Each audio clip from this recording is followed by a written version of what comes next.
ఒక అడవిలో ఒక చిన్న జింకపిల్ల ఉండేది.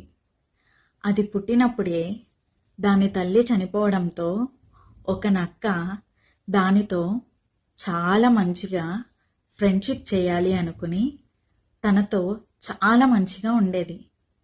అది నమ్మిన జింకపిల్ల నక్క చాలా మంచిది, నాతో చాలా బాగా ఉంటుంది అని దానితో ఫ్రెండ్షిప్ చేయడం స్టార్ట్ చేసింది. అలాగే అది చూసిన మిగిలిన జంతువులన్నీ నక్క స్వభావం తెలుసు కాబట్టి జింక పిల్లతో ఎవ్వరూ ఏ జంతువు కూడా మాట్లాడేది కాదు. కనీసం జింక పిల్ల దగ్గరికి కూడా వచ్చేది కాదు. అలానే చాలా మంచిగా నమ్మించి నక్క ఒకరోజు ఎవ్వరూ లేని ప్రదేశంలో ఆ జింక పిల్లని ఆడుకుందామని చెప్పి తీసుకుని వెళ్ళింది. ఆల్రెడీ ఎంతో మోసపూరితమైన ప్లాన్ వేసి ఎవ్వరూ లేని ప్లేస్లో ఆ జింక పిల్లని చంపి తినేసింది. మనుషులు కూడా అంతే.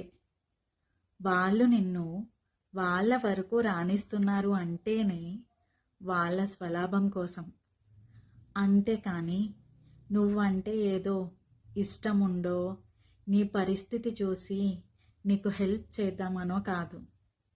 నీకే చెప్తుంది, నీకు మాత్రమే చెప్తుంది. అర్థమైందా? ఆలోచించు.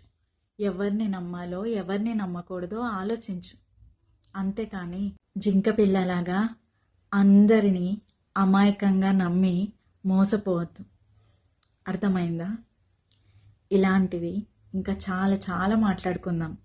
లేట్ చేయకుండా ఫాలో చేసేయండి.